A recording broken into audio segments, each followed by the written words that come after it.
Welcome everybody to part 3 of Summerslam. I hope you all are having a great day so far. We are kicking off this portion of the pay-per-view with the SmackDown Women's Championship match. And out first, the challenger, accompanied to the ring by her manager, Bobby the Brain Heenan. And it is the Empress of Tomorrow, Asuka, looking to become the new SmackDown Women's Champion, as she will be taking on current champ Carmella. So again, Bobby the Brain Heenan in Asuka's corner. He has had his eye on Asuka for quite a while, as we heard from him a few weeks ago. So we're going to see how beneficial he is to Asuka when it matters most. Having a big title opportunity at a big pay-per-view like this will definitely skyrocket Asuka's career, as he hopes to be doing. With Asuka in the ring now, Heenan at ringside. Let's get the SmackDown Women's Champion Carmella out here now. Crowd seems to be very excited for this matchup. If the first two parts were any indication on how this crowd has been reacting, part 3 and then part 4 tomorrow will definitely be much of the same. Lots of things already starting to change. I would consider this SummerSlam pay-per-view to be a turning point in universe mode. Comment down below if you guys agree with me. The landscape is starting to change, and I think it is for the better. SmackDown Live Women's Championship on the line. Carmella defending against Asuka.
Alright everybody, Asuka is the new SmackDown Women's Champion. We mentioned it before this matchup even started. The landscape here in WWE is starting to change.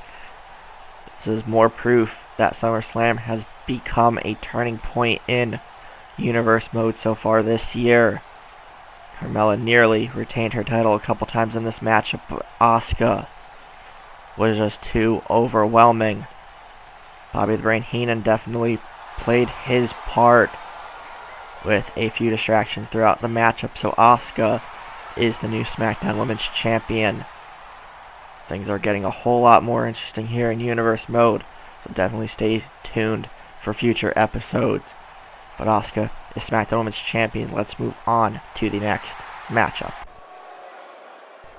Moving on with yet another SmackDown Live matchup, we have the Clones taking on the Club for the SmackDown Tag Team Championships, Primo and Epico.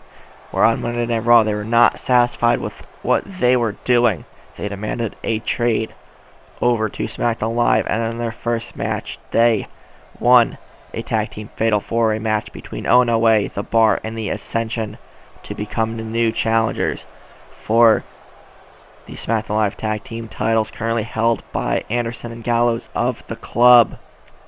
Speaking of Gallows and Anderson, they are about to make their way down to the ring. Clones not afraid whatsoever, but Gallows and Anderson led to the ring by their club leader, AJ Styles, the Phenomenal One. Definitely might play a part in this matchup, so Primo and Epico need to definitely be careful. The Club is not a group of men you want to mess with. And they've proved it time and time again. Gallows and Anderson have been SmackDown Tag Team Champions for quite a while. They won the titles, I believe, towards the end of last year, around Royal Rumble time, if I'm not mistaken. I might be, but if someone wants to go double check that, that would be greatly appreciated. But Gallows and Anderson have been tearing up the SmackDown Tag Team division for a while, as we already said. AJ Styles has been doing his own thing as well, proving why he is the Phenomenal One. But let's get this SmackDown Tag Team Title Championship match underway. The Clones taking on the Club. On the way to the ring, at a combined weight of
Okay, interesting way for this matchup to end, but the club win via count out. I'm assuming Gallows and Anderson are fine with retaining their titles any way possible.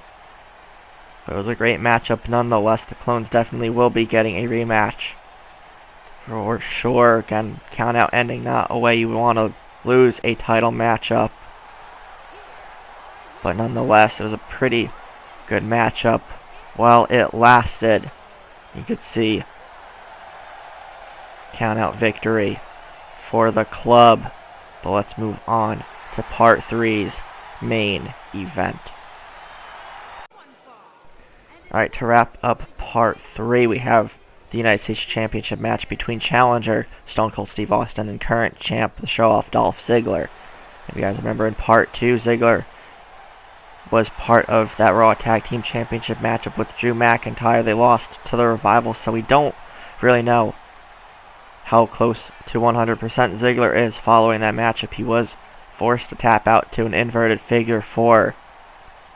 So Stone Cold Steve Austin may be able to take advantage of a beaten and battered Dolph Ziggler. So we might find ourselves with a new US champ by the end of this matchup. But we're not discounting what Ziggler is capable of, and as to be expected, McIntyre will be in Dolph's corner, so that's another thing Stone Cold Steve Austin will need to watch out for. Again, both men not at 100%, so Stone Cold Steve Austin has that upper hand on the current U.S. champ. He's just going to have to be a bit more aggressive and meticulous than he would normally be. Everybody knows how Stone Cold Steve Austin is in a matchup. He will definitely find exploits in his opponent to beat them down. U.S. title on the line. Stone Cold Steve Austin looking to take the title away from the show-off Dolph Ziggler.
Okay, what a matchup between these two men.